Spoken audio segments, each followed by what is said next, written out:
Hi friends, నేను మీ సనీని. Welcome back to my YouTube channel Kirak informations. కొత్త ration కార్డులకు సంబంధించి ఆంధ్రప్రదేశ్ ప్రభుత్వం కీలక నిర్ణయం తీసుకుంది. అదేంటంటే ఈ ఏడాది మే నుంచి ఏటీఎం కార్డు సైజులో కొత్త రేషన్ కార్డులు జారీ చేయబోతున్నట్లు ఆంధ్రప్రదేశ్ ప్రభుత్వ పౌర సరఫరాల శాఖ మంత్రి నాదెండ్ల మనోహర్ ప్రకటించారు. అయితే ప్రజెంట్ మనకి రేషన్ కార్డు ఈకేవైసీ ప్రాసెస్ అనేది రన్ అవుతుంది. అది మార్చ్ 31 లాస్ట్ డేట్ ఉండింది. ఇప్పుడు దాన్ని పొడిగించారు ఏప్రిల్ 30 వరకు కూడా. ఎవరైతే ఈకేవైసీ ప్రాసెస్ పెండింగ్ లో ఉందో వాళ్ళందరూ కూడా ఏప్రిల్ 30 వరకు కూడా చేయించుకోండి.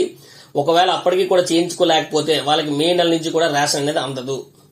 సో అయితే ప్రస్తుతం ఉన్నటువంటి ఈ ఫ్యామిలీ రేషన్ కార్డు సైజుని తగ్గించి అన్ని వివరాలతో కూడినటువంటి రేషన్ కార్డుని జారీ చేయనున్నట్లు స్పష్టం చేశారు. అయితే ఈ స్ప్లిట్టింగ్, యాడింగ్, డిలీషన్ ఇవి ఎప్పుడు ఉంటాయని చాలా మంది అడుగుతున్నారు. అది కూడా కొత్త రేషన్ కార్డులు జారీ చేసే సమయంలోనే ఆ ఆప్షన్స్ కూడా ఎనేబుల్ చేస్తామని కూడా తెలిపారు.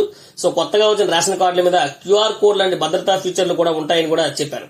ఇది రేషన్ కార్డులకు సంబంధించినటువంటి కొత్త అప్డేట్. ఎవరైతే కొత్త రేషన్ కార్డులకు ఎదురు చూస్తున్నారో మే నెలలో డాక్యుమెంట్స్ తో సిద్ధంగా ఉండండి. ఇలాంటి యూస్ఫుల్ అప్డేట్స్ మరిన్ని ఎప్పటికప్పుడు అందించడానికి మాకు మీ సపోర్ట్ అండ్ లవ్ కావాలి. మీరు చేయాల్సిందల్లా లైక్ బటన్ క్లిక్ చేయడమే. మీకు గనక ఈ వీడియో నచ్చినట్లయితే లైక్ చేయండి, షేర్ చేయండి, కామెంట్ చేయండి. But don't forget to subscribe my YouTube channel Kirak informations. Thank you.